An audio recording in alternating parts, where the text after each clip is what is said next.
This is Anna Crowe with the Get Real podcast, where CEOs, CMOs, and communications experts share their real advice. It's 6 questions under 9 minutes because we get to it real fast. So let's get to it. Welcome to the show. In a few sentences, please tell us who you are and what you do. Hi, my name is Ali Gonzalez. I've been in the food service industry for about a little over 30 years now. I started my own company now. I came from a culinary school as a CEO, and now I'm CEO of my own company. I'm a Sustainable Culinary Solutions. It's a consulting company with a little bit more hands-on auditing and training involved for your restaurant, your food service company. Wonderful. Well, thank you so much for joining us today. Thank you. What would you say is the best thing about being a leader in your industry? After having so many years of experience, especially in the food industry, you end up working, 7 days a week, 14, 16, 18 hours. I've worked 32 hours straight. And, you're very diverse. You become very diverse in the industry. I've worked across the United States in almost every state. So the best thing is to pass on that knowledge to others, because it's about sharing. It's about giving an experience to customers. We're not supposed to be selfish in the industry. We're supposed to share. Mm-hmm. I love that answer. And you touch on, the customer engagement and sharing that, that knowledge.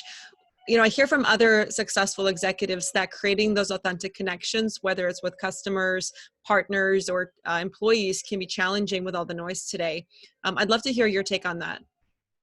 Well, with all the noise today, we have to understand there's so many different demographics out there, so many obstacles out there that we're trying to overcome, from small businesses to large corporations to procurement to social media. I mean, you really need a professional that really understands this, who's really been hands-on involved. You can't just go and say, well, I think this is a great idea. That doesn't work anymore. Small businesses, it's very tough to hang on and to keep your business going, because procurement and these large corporations are taking over. And how do you make money? With the controversy of COVID right now, how are you going to stay in business? How are you going to react? And you have to learn to react in this industry, at the spur of the moment, because trends change, things happen, and you can't sit there and wait because you've lost $10,000 or $20,000 by the time you waited in 1 week.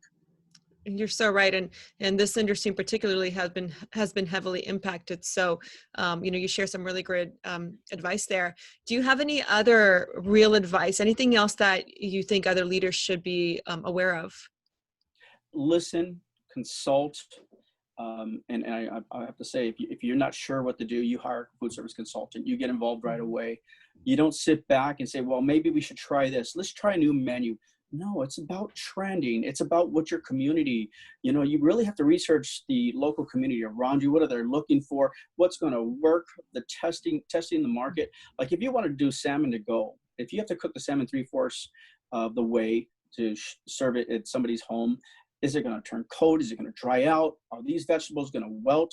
Are you blanching them properly? So you really have to think about how to restructure your business, not just go say, I'm going to throw fries and a hamburger in a box, and it's going to get delivered properly. I would go back to those old foiled wrap, wrappers, and then put it in a box. But there's things that you would have to do, as far as blanching off vegetables instead of steaming them. So this way they hold their vitamins and nutrients, and they hold their color, and they stay stable. So, if you don't know this, if you don't understand it, you don't understand the technique of cooking, and you only have recipes there, then you better start looking for someone to come in and help you, and don't be too proud. Mm-hmm.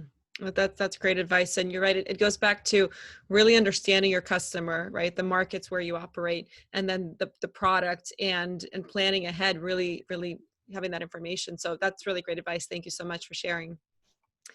Before we get to our final, more of a fun question, is there anyone else, any other successful executive such as yourself, that you'd like to shout out or think should be on this podcast?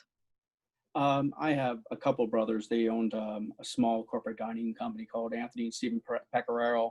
They were the vice president of a small corporate food service company, and they grew it, and they merged to other companies. So they went from small business to medium business to large corporation.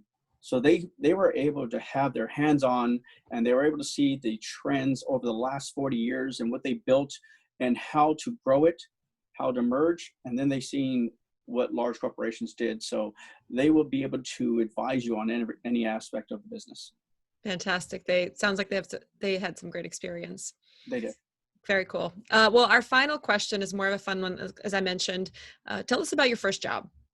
Oh boy, I would look at so many first jobs because at the age of 13, I mean, I was starting in McDonald's and Burger King, and then I went to a cafe in San Francisco, on the Fisherman's Wharf. But when I really think about my first job after graduating from culinary school, it had to be the Hyatt Regency in Long Beach.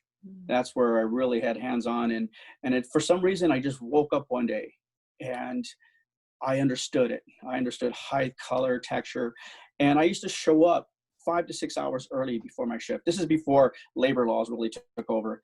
And I would just go in there and create a special, ask to work in the pastry department, work in the garde manger department, so I could really learn after culinary school, because I felt like it wasn't enough.